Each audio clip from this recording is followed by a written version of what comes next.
few moments later. Assalamualaikum warahmatullahi wabarakatuh. Perkenalkan, nama saya Ributun Anam, prodi BKPI kelas A, YIN Madura. Jadi di sini saya akan menjelaskan tentang metode riset pasar dalam kewirausahaan atau bisnis digital. Tapi di sini saya tidak akan menjelaskan sendirian karena nantinya akan dilanjutkan oleh teman-teman dari kelompok saya, yaitu kelompok 6. Sebelum itu perlu kita ketahui bahwa pemasaran adalah proses sosial di mana kelompok masyarakat atau individu menciptakan, menawarkan, dan mempertukarkan produk atau jasa yang bernilai dengan pihak yang lain. Riset pasar memainkan peran penting dalam strategi pemasaran karena masyarakat mengharapkan inovasi dari pengusaha yang menawarkan produk melalui penelitian dan pengembangan teknologi. Jadi dari sini kita bisa ketahui bahwa riset pasar memang sangat penting dalam strategi pemasaran dan inovasi yang akan dilanjutkan pada tahap berikutnya. Pemasaran menciptakan nilai bagi pelanggan dan membangun hubungan pelanggan yang menguntungkan. Pemasaran dimulai dengan memenuhi kebutuhan dan keinginan konsumen, mengembangkan proposisi nilai, dan mencapai tujuan perusahaan. Riset pasar membantu manajemen dalam membuat keputusan pemasaran berdasarkan informasi yang sistematis dan objektif.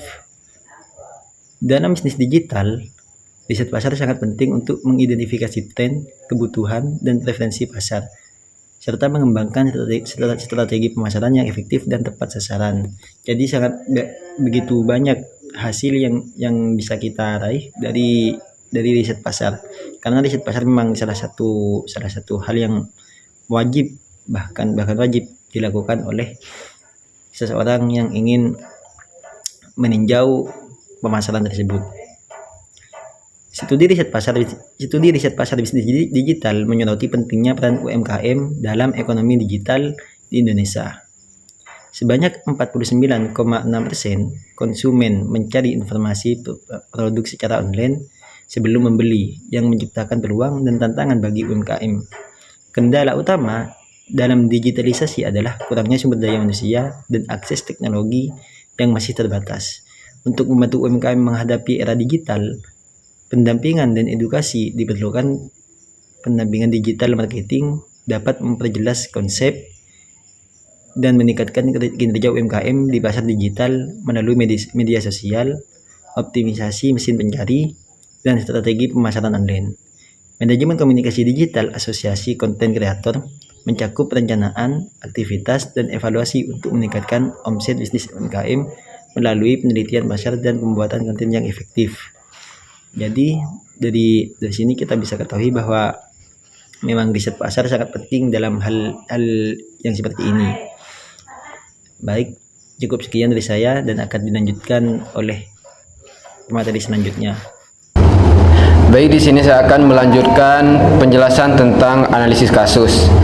Mayoritas masyarakat Indonesia kini beralih ke pasar online dan transaksi jual beli melalui internet. Internet ini telah memudahkan masyarakat menengah untuk memahami perdagangan online seperti Shopee, Tokopedia, Bukalapak, Lazada, dan juga TikTok Shop. Untuk tumbuh pesat, TikTok Shop adalah aplikasi mobil untuk jual beli, menghadiri berbagai produk mulai dari fashion hingga kebutuhan sehari-hari.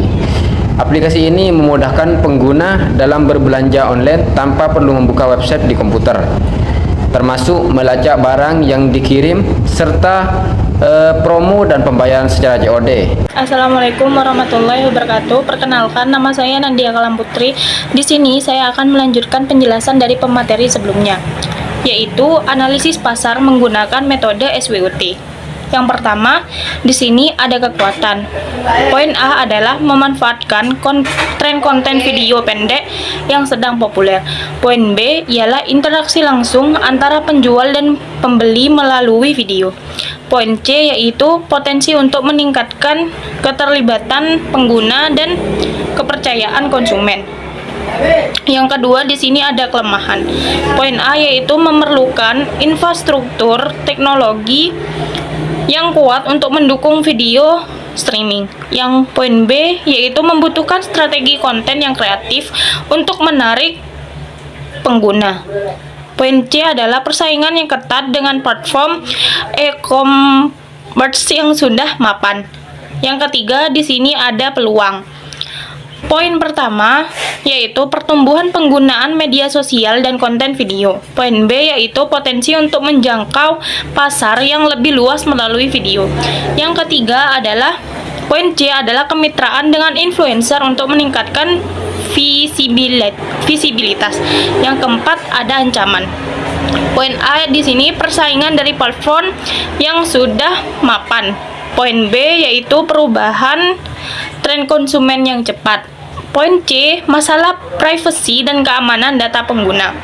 Di sini saya akan menjelaskan tentang penerapan metode riset untuk mengembangkan bisnis skincare di TikTok Shop. Simulasi berikut dapat dilakukan. Buka akun skincare di TikTok Shop. Unggah video interaktif tentang produk, berinteraksi dengan pengguna dengan memberikan tipe perawatan kulit dan menampilkan testimoni produk. Tawarkan diskon khusus bagi pengikut TikTok Shop dan gunakan fitur pembelian langsung di platform. Analisis SWOT ini meliputi kekuatan tren video pendek populer di TikTok, kelemahan yaitu persaingan dengan penjual skincare lainnya, peluang atau pertumbuhan yaitu pengguna TikTok, potensi pasar yang lebih luas, dan ancamannya adalah persaingan yang ketat. Sekian penjelasan dari saya, kurang lebihnya mohon maaf. Wassalamualaikum warahmatullahi wabarakatuh. Baik, di sini saya akan menjelaskan tentang laporan hasil riset penjualan skincare di TikTok Shop.